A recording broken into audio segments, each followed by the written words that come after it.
पूरे देश के प्रेमियों को गर्व होना चाहिए निकिता पर। निकिता कौल प्रेरणा है समाज के लिए, प्यार के लिए, दुनिया के लिए, मातृभूमि को लेकर, और ऐसी इंस्पिरेशनल कहानियां रोंगटे खड़े करने वाली। निकिता कहती है कि मैंने जिस दिन से यहाँ पर कदम। Welcome back to my new blog. आप सभी का तहे दिल से स्वागत है। तो गाइस, मैं ब्रेकफास्ट कर चुका हूँ, आई होप आप भी कर चुके होंगे। एंड वैलेंटाइन डे के मौके पर जब हमारा देश पुलवामा की चौथी बरसी को बना रहा है, तो हमने कहा क्यों ना हम आपको एक कहानी सुनाते हैं जो अनसुनी कहानी है, जिसमें प्यार है, बलिदान है, अपने देश के लिए त्याग है, अपने देश के लिए बहुत ही ज़्यादा अपार प्रेम है। तो आइए सचिन सर के साथ वो स्टोरी सुनते हैं। तो आएगा कहानी है निकिता कौल की, जो स्वर्गवासी विभूति शंकर ढोंडियाल की पत्नी है।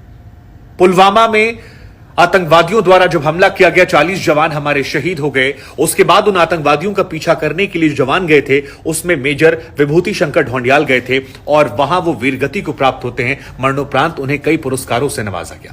लेकिन उस दौरान निकिता की तस्वीर दिल को चीर देने वाली थी, कलेजा कपा देने वाली थी।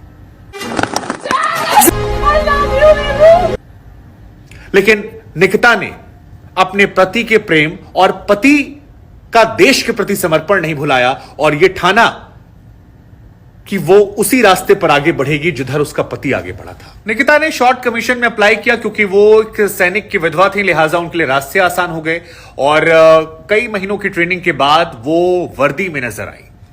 उनकी सास कहती है कि मुझे गर्व होता है ये देखकर कि मेरे पति फौज में थे, बेटा फौज में गया जो शहीद हो गया, लेकिन बहू ने जब ये किया तो मैं गौरवान्वित महसूस करती हूं। पूरे देश की बेटियों को, पूरे देश के प्रेमियों को गर्व होना चाहिए निकिता पर। निकिता कौल प्रेरणा है समाज के लिए, प्यार के लिए, दुनिया के लिए, मातृभूमि को लेकर, और ऐसी इंस्पिरेशनल कहानियां रोंगटे खड़े करने वाली। निकिता कहती हैं कि मैंने जिस दिन से यहां पर कदम रखा और इस ट्रेनिंग का हिस्सा बनना शुरू किया, मैंने ये महसूस किया कि मेरे पति भी इसी प्रक्रिया से गुजरे थे, और मैं हर एक चीज को करते हुए उन्हें अपने पास पाती हूं।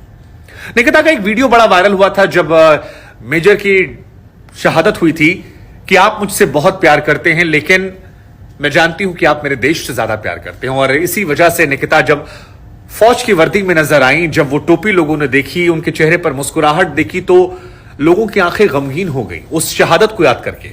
हम और आप कई बार एक दिन की शहादत को याद करके भूल जाते हैं, लेकिन वो परिवार जो इसे जीते हैं, जो इसके प्रति अपने जीवन को समर्पित कर देते हैं, उन्हें नमन करना चाहिए हम सबको, और निकिता इसकी जीती जागती मिसाल है। निकिता कहती है कि जिस दिन मैंने यहां पर ज्वाइन किया, मुझे लगता है कि मेरे पति मेरे कानों में आकर मुझसे कहते हैं कि तुमने कर दिखाया, तुमने नाम रोशन कर दिया मेरा, हमारे परिवार का। निकिता की सास इस बात को लेकर बहुत गौरवान्वित होती हैं, और यह कहानी कई मायनों में खास है। आज जब देश पुलवामा की चौथी बरसी मना रहा है, तो आइए नमन करें उन 40 जवानों को जिन्होंने देश के लिए सर्वोच्च बलिदान दिया। कभी ना माफ करने वाला काम जो हमारे पड़ोसी ने किया था, उसने एक ऐसा दंश दिया था जिसके जख्म कभी भुलाए नहीं जा सकते। और क्योंकि प्यार मोहब्बत के दिन ये हुआ था, वैलेंटाइन डे के दिन हुआ था, हमें लगा कि प्यार की कहानी से जोड़कर एक प्रेरणा की कहानी आपको दिखाते हैं। फरवरी साल 2019 वो काला दिन था जिस दिन हमारे सैनिक जा रहे थे, तभी जैश ए मोहम्मद एक आतंकवादी आता है, कार में विस्फोट होता है, ब्लास्ट हो जाता है, चिथड़े चिथड़े हो जाते हैं, और उस तस्वीर ने लोगों को रुला कर रख दिया था। आज भी वो तस्वीर आंखों को नम कर जाती है। लेकिन भारतीय सेना ने सिर्फ 12 दिन के अंदर बदला लिया था। 12 दिन के अंदर भारतीय सेना ने एयर स्ट्राइक की थी, और पाकिस्तान की सरजमी पर जाकर 300 से ज्यादा आतंकवादियों को मार गिराया था। उस एयर स्ट्राइक को लेकर पाकिस्तान के मेजर जनरल बाजवा ने भी बात मानी थी। शुरुआत में पाकिस्तान ने उससे इंकार किया, बाद में उसे कबूल किया। हालांकि पाकिस्तान के एक मंत्री हैं फवाद चौधरी, एक बार उन्होंने संसद में कहा कि हमें गर्व होना चाहिए पुलवामा पर।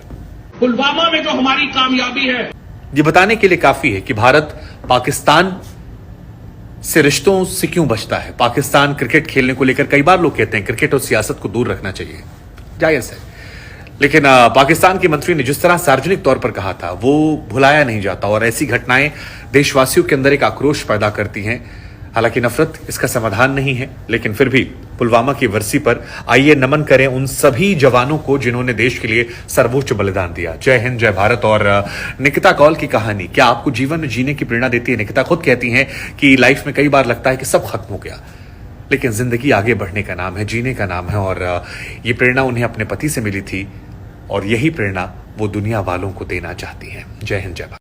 आपको स्टोरी अच्छी लगी हो तो गाइस हमारे देश के जितने भी जवान हैं उनके लिए मेरे दिल से सलाम, जय हिंद।